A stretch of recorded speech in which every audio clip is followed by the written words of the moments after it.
আজকে আমি এসেছি তোমাদের সাথে শেয়ার করতে যে কিভাবে ইতিহাসে 100-তে 100 পাওয়া যায়। তোমরা হয়তো ভাবছো যে ইতিহাসে কি 100-তে 100 পাওয়া যায়? হ্যাঁ, ইতিহাসেও 100-তে 100 পাওয়া যায়। কিভাবে পাওয়া যায় সেটি আজকে আমি তোমাদের সাথে এই ভিডিওটিতে আলোচনা করব।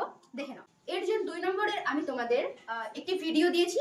সেই কোশ্চেনগুলো তোমরা যদি করো তাহলে অবশ্যই সেখান থেকে তোমরা, আমি কথা দিচ্ছি যে তোমরা 11টি কোশ্চেন ওখান থেকে কমন পাবেই পাবে। দেখো, এই 4 নম্বরের প্রশ্ন তুমি যদি চিন্তায় থাকো যে কিভাবে আমি কমন পাবো, তার জন্য একটা সাজেশন ভিডিও 4 নম্বরের আমাদের চ্যানেলে রয়েছে ইতিহাসে, সেটি গিয়ে এখনই দেখে নাও যাতে পরীক্ষায় গিয়ে তুমি 4 নম্বরের প্রশ্নগুলি অ্যাটেন্ড করতে পারো। এরপর তোমাদের থাকবে 8 নম্বরের প্রশ্ন। আমি তোমাদেরকে 8 নম্বরের ভিডিওর একটি দিয়েছি, যেটি তোমরা আমাদের চ্যানেলে গেলেই দেখতে পাবে। ওই 8 নম্বরের যে কোনো একটি প্রশ্ন তুমি করো, অবশ্যই তুমি কমন পাবে। তার মধ্যে নীল বিদ্রোহ এবং রবীন্দ্রনাথের চিন্তা, এই দুটিও যদি করে যাও তাহলেও তুমি কমন পাবে।